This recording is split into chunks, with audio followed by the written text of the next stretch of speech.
morning, y'all. So today I am going to talk about alcohol. This topic has been on my mind off and on this week, and I've had a really interesting relationship with alcohol over the years and gained some really unique or different insight than what I'm hearing out there from others. And so maybe this is for someone that also is walking the less walked path when it comes to their relationship with alcohol. So here goes. A little backstory. I used to drink all the time. It was a coping mechanism, and I drank for a long time. I'm 34 right now, and I probably started drinking when I was about 17. And then there was about 4 years in Colorado where I drank pretty much every day of the week. Every now and then, like maybe once a month, I'd have an off day from drinking. I was part of the food industry, which those of y'all that have worked food industry know. Food industry is like a never-ending cycle of getting drunk to cope with the stress of being a people pleaser for a living.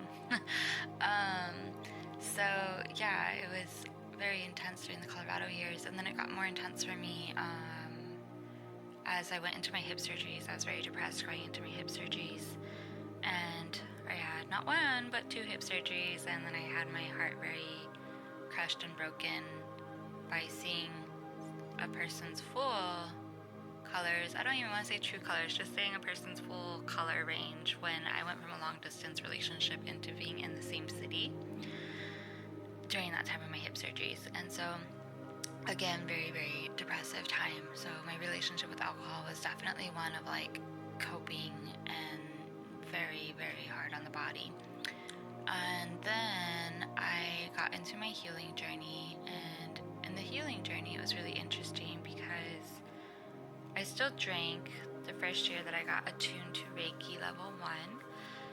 And as I was learning about Reiki and spirituality in this new lens, because I was coming out of Catholic programs, I started to notice in the spiritual community people talking about not drinking alcohol versus drinking alcohol.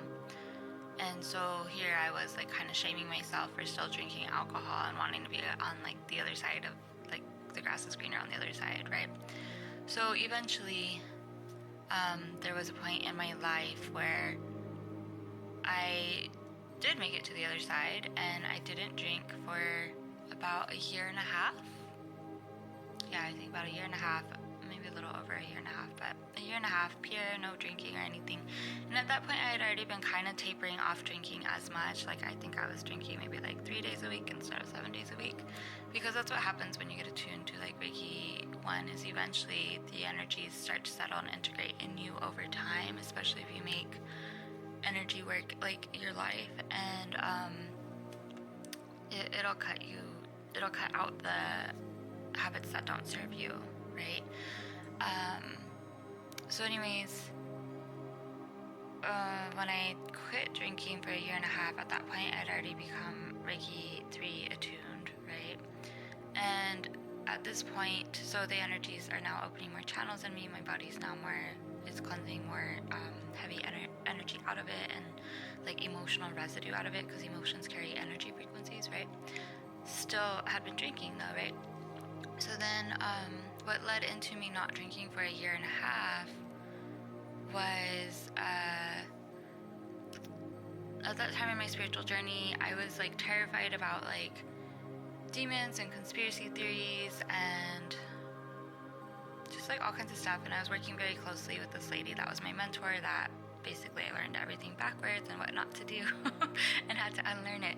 And so during that time, she was telling me how some of my body aches had to do with me drinking. These were like really specific body aches that aren't like typical like hangover and drinking aches. But I was so consumed by fear at the time, because now looking back, I realized the fear was activating in me so I could see it and let it go at a later point in time. So then I quit drinking for about a year and a half, and I was like so paranoid about drinking that like I wouldn't even drink a kombucha because it had a percentage of alcohol, and I didn't want my body to hurt, right? There's way more backstory to this, but I only got so long on TikTok to share. So anyways, didn't drink for a year and a half, which was nice.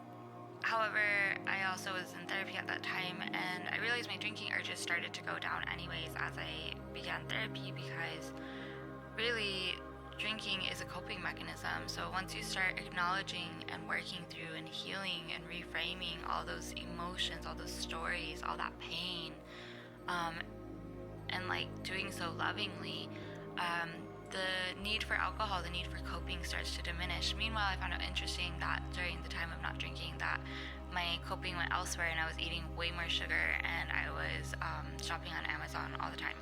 So like, just because you quit drinking doesn't mean like you've cured yourself. Like, the addiction, the pattern is going to be there somewhere else. And then like the people that are like, oh well, I never drink, like chances are they still have some other way of coping that is like in their field, if they haven't resolved like their emotions. And when I'm talking about these people, I'm talking about the spiritual community saying how bad it is to drink and how you shouldn't drink. And speaking about high vibration, a lot of people talk about being high vibration, and honestly, you can't be high vibration until you go into the lower vibrations, which is what I've been learning over the years. So then I went a year and a half without drinking. Then when I got married, I drank to celebrate. And so then I started learning my relationship of drinking alcohol to celebrate, and not going past like a 2-drink limit. And so that was really interesting, because I didn't get as bad hangovers, I didn't feel as like heavy and guilty and consumed by alcohol. So then I started relearning my relationship with alcohol, which all of this is really near and dear to me too, because I have a little brother that is an alcoholic and a drug addict, right? And so I was like, wow, this is fascinating. So these people who go from like drinking to like, they're like, I quit drinking, I'm never drinking again, they still haven't faced their fears, they still haven't worked through like the energies that contribute to their addictive behavior, right? So I was learning this as I was learning about drinking alcohol from a place of pleasure. Then, as the universe would have it, one fine Mercury retrograde evening, and probably a full moon of some sorts, I don't know, but it was definitely a transit, I got super drunk and had this huge blowout with my husband where we almost got divorced. And that is what led me into learning how to do self-love practices. I'd never done a self-love practice, and I was so low and so ashamed of my behavior that I was pushed into really facing some very deep, nitty-gritty, unhealed aspects of myself. And so then I did the self-love practice for 40 days just by myself with no models or mentors, just kind of figured it out. And then that really started to shift my life. And then I realized, because I stayed away from alcohol for a bit after that, but then I was like, that's like still not healing the emotions that are there. You have to show up with self-love, and let self-love be the healing bombs as well. Like, you've done the shadow work and the psychotherapy around this, now it's time to put the love into those spaces, right? Like, the spaces are lit up, now they need to be filled up. So then that happened in my journey.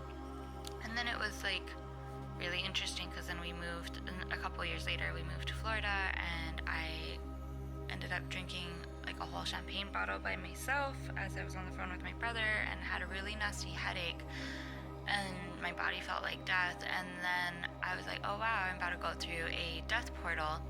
And so then I went ahead and allowed myself to just go into that portal, which then turned into like a 3-month fear purge. But it like reminded me of that time when I first was super intoxicated and had the blowout, and how I did repress a lot of feelings for fear of feeling the feelings, and then having my husband divorce me or leave me, and just not wanting to face some of the feelings. Then I was working at the time, so it was just hard to like process feelings. And then when I went through this next phase of drinking like a lot in one day, the emotions that had been suppressed, along with so many emotions in life, had just started rolling out of me, but it was through alcohol as a tool. And it was in that moment I realized, it's like, wow, alcohol can really initiate you into some of the deeper emotions, and you can navigate them if you have the tools and awareness to do so. And so that just like really like solidified a lot of learning and understanding for me, because even the blowout with my husband like forced us to go into so much stuff that we hadn't been facing, and it was an initiation for us. It led me into like a pussy boot camp that was a woman's boot camp, and an artist surrender class with him, which then has led me to like reinventing my whole business and changing my name. And then now this next round of over drinking led to me purging for 3 months, nonstop grief and fear. So just another take on alcohol and your relationship with it. Hope this helps.